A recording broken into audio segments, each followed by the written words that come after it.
I'm Alex, 32M, and I've been married to Sarah, 29F, for 5 years now. We met in college during our senior year at a mutual friend's party. It was one of those instant connections. We talked all night and I knew she was special. We dated for 2 years before getting engaged, and then tied the knot in a small ceremony surrounded by close friends and family. Sarah and I don't have any kids and weren't planning on having any soon. We both have demanding careers. I work in software development and she's in marketing. Our jobs keep us busy, but we always try to make time for each other. Date nights, weekend getaways, the usual couple stuff. Our marriage was pretty good, or at least I thought it was. We had our ups and downs like any couple, but overall I felt we were happy together. One of the things I always loved about Sarah was her spontaneity and zest for life.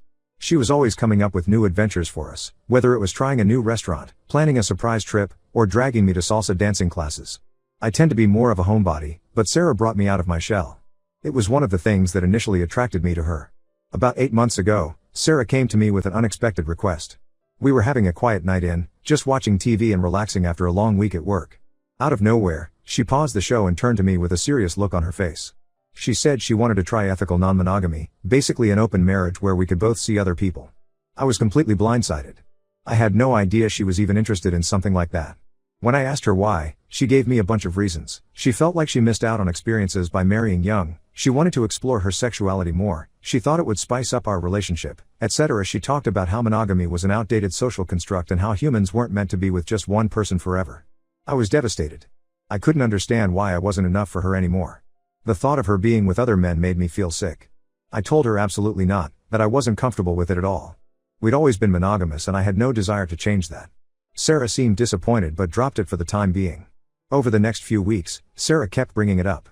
She'd send me articles about the benefits of open relationships, tell me about friends who were trying it successfully, and kept insisting it would be good for us. I still wasn't convinced, but she was relentless. I started noticing changes in Sarah's behavior too. She was going out more with her friends, coming home later than usual. She became more secretive with her phone. I hate to admit it, but I started to get suspicious. Was she already seeing someone else? Had she cheated on me? I never found any concrete evidence, but the trust between us was eroding. Finally, after about a month of this, she gave me an ultimatum: either we try ethical non-monogamy or she wanted a divorce. I was shocked that she would threaten our entire marriage over this. I loved Sarah and couldn't imagine my life without her. We'd built a life together, our home, our friends, our routines. The thought of divorcing was terrifying. I spent days agonizing over the decision. I talked to my best friend Tom, 33M, about it. He thought I was crazy for even considering it, said Sarah was being selfish and manipulative. But he didn't understand how much I loved her and how scared I was of losing her. In the end, against my better judgment, I reluctantly agreed to give it a try.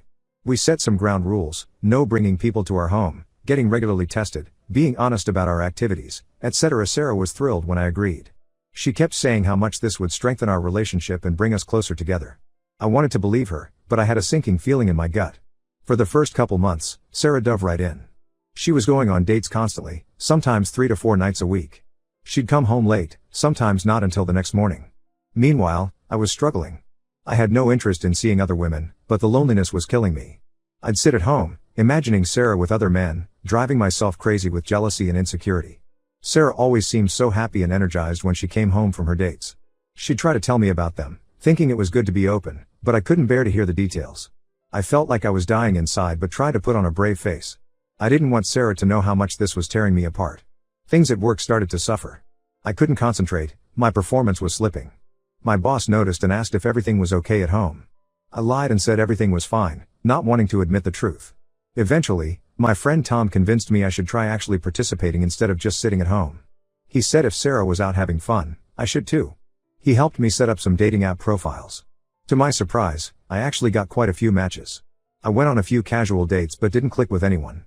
It felt strange and wrong, like I was cheating on Sarah even though I had her permission. Then I met Becca, 28F. We matched on Tinder and decided to meet for coffee. From the moment we started talking, I felt a connection. She was smart, funny, and easy to talk to. We shared a lot of common interests. We both loved hiking, sci-fi movies, and trying new craft beers. We really hit it off and started seeing each other regularly. Being with Becca made me feel attractive and desired in a way I hadn't in a long time. The sex was incredible too. For the first time, I started to think maybe this open marriage thing wasn't so bad after all. I found myself looking forward to my dates with Becca, counting down the hours at work until I could see her again. That's when things took a turn. Sarah suddenly became much less enthusiastic about ethical non-monogamy. She started complaining that I was spending too much time with Becca. She'd get upset if I had plans with Becca on nights she was home. She even suggested we close the marriage again. I was stunned by her hypocrisy. She's the one who pushed for this in the first place. And now that I was finally enjoying it too, she wanted to take it away? I refused to end things with Becca. Sarah and I have been fighting constantly ever since. The truth is, I think I'm falling for Becca. She makes me feel loved and appreciated in a way Sarah hasn't in years. When I'm with Becca, I feel like I can truly be myself. There's no pressure, no walking on eggshells. Just easy, comfortable companionship. I'm starting to wonder if Sarah and I should just get divorced so I can be with Becca fully. But I'm torn. Sarah and I have built a life together and walking away from that isn't easy. We have history, shared memories, intertwined lives. Our families are close, we have the same friend group. Divorcing wouldn't just mean leaving Sarah, it would mean upending my entire life. I don't know what to do. Did I handle this all wrong from the beginning? Should I have just said no to the open marriage idea entirely? Am I the asshole for refusing to close our marriage now? Any advice would be greatly appreciated. I feel like I'm drowning and I don't know which way is up anymore. Update 1. It's been about a month since my last post and things have only gotten worse between Sarah and me. The fighting has escalated to the point where we can barely be in the same room together without it turning into a screaming match. Our once peaceful home has become a war zone. Sarah is now demanding that I break things off with Becca immediately. She says she made a mistake pushing for ethical non-monogamy and wants us to go back to being exclusively committed to each other. But I just can't bring myself to end my relationship with Becca. The more time I spend with Becca, the more I realize how unhappy I've been in my marriage. Becca listens to me, supports me, and makes me feel valued. With Sarah, I constantly feel like I'm walking on eggshells, never knowing what will set her off next. I've started to reflect on our relationship history, and I'm realizing there were warning signs I ignored. Sarah has always been somewhat controlling, always wanting things her way. When we first started dating, I found her take-charge attitude attractive. But over time, it's become suffocating. She decided where we'd live, what car we'd buy, even what we'd do on weekends. I went along with it because I wanted to make her happy, but I've lost myself in the process. There was an incident a couple years ago that I'm now seeing in a new light. Sarah got a job offer in another city and just assumed I'd quit my job and move with her. When I expressed hesitation, she accused me of not supporting her career. We had a huge fight about it. In the end, she turned down the job, but she held it over my head for months, making me feel guilty for holding her back. Now I wonder if that was the beginning of her resentment towards our marriage. I tried suggesting couples counseling to Sarah, thinking maybe a professional could help us work through this mess. She refused, saying therapy is a waste of time and money. She's convinced that if I just cut off contact with Becca, everything will magically go back to normal. But I don't want things to go back to how they were before. I realize now that Sarah and I have had problems for a long time that we've both been ignoring.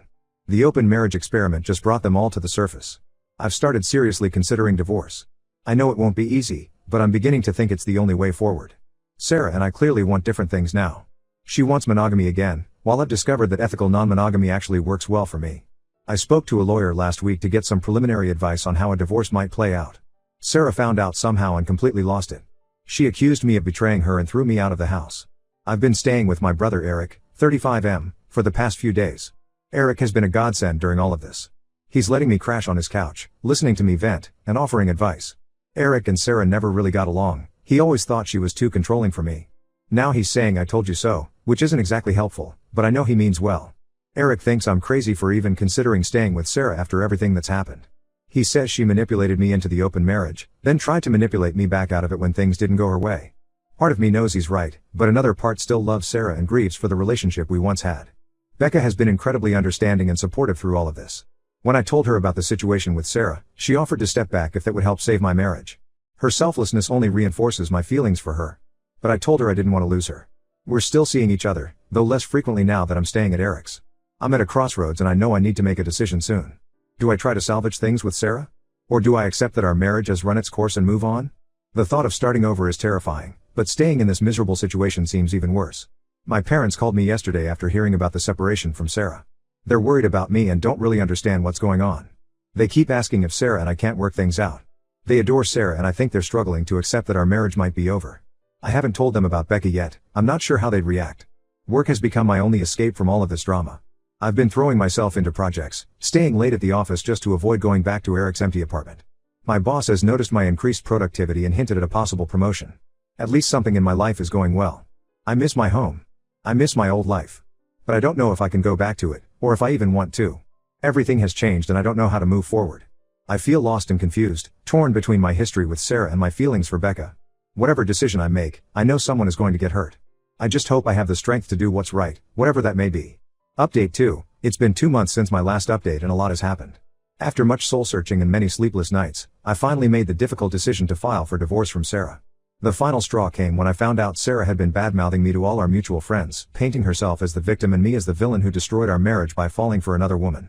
She conveniently left out the part where she was the one who pushed for ethical non-monogamy in the first place. I realized then that I could never trust Sarah again. Her manipulative behavior and refusal to take any responsibility for her role in our marital problems made it clear that reconciliation wasn't possible. The divorce process has been messy and contentious so far. Sarah is fighting me on every little detail, dragging things out unnecessarily. I think she's still holding out hope that I'll change my mind and come crawling back to her. But I'm committed to seeing this through. Becca has been my rock through all of this. She's given me space when I needed it, but also been there to offer support and comfort. We're taking things slow, not wanting to rush into anything too serious while my divorce is still pending. But I can definitely see a future with her. One unexpected bright spot in all this has been reconnecting with old friends I had drifted away from during my marriage. My college buddy Ryan, 33M, reached out after hearing about my situation. We grabbed beers and it was like no time had passed. He helped me realize how much of myself I had lost trying to make Sarah happy. Ryan reminded me of how I used to be, outgoing, ambitious, always up for an adventure. Somewhere along the line, I had become a shadow of my former self. Sarah's controlling nature had slowly chipped away at my independence and confidence. Ryan's been encouraging me to rediscover my old hobbies and interests. I've also started seeing a therapist to work through some of the emotional trauma from the past year. It's been helpful to have an objective third party to talk to about everything. My therapist has been helping me set boundaries and work on my self-esteem. The hardest part of all this has been dealing with our families. My parents are still struggling to accept the divorce. They keep asking if we've tried everything to save the marriage. It's frustrating having to repeatedly explain why reconciliation isn't an option. Sarah's family, on the other hand, has been openly hostile. Her sister called me a few weeks ago, screaming about how I've ruined Sarah's life. I tried to explain my side of things, but she wasn't interested in listening. I've had to block their numbers to get some peace. Financially, this divorce is taking its toll. Legal fees are piling up, and we're fighting over every asset. I'm trying to be fair, but Sarah seems determined to take me for everything I'm worth. I'm worried about how I'll rebuild my life after this is all over. Looking back, I can see now that agreeing to open our marriage was a huge mistake. But in a way, I'm almost grateful it happened. It forced me to confront the deep-rooted issues in my relationship with Sarah and gave me the courage to walk away from a situation that was making me miserable. I know I have a long road ahead of me, but for the first time in a long time, I'm excited about my future. I feel like I'm rediscovering who I am as an individual, not just as someone's husband. Whatever happens with Becca, I'm committed to putting my own happiness and well-being first from now on. Update 3. It's been 6 months since my last update and I'm happy to report that my divorce from Sarah was finally finalized last week. It was a long and draining process, but it's such a relief to have it over with. Sarah fought me every step of the way, trying to drag out proceedings and squeeze every penny she could out of me. In the end, we settled on a fairly equitable split of our assets. I let her keep the house in exchange for my full retirement account. It seemed fair since she was the one who pushed for the divorce in the first place by insisting on opening our marriage. I've moved into my own apartment now and am slowly settling into my new life as a single man.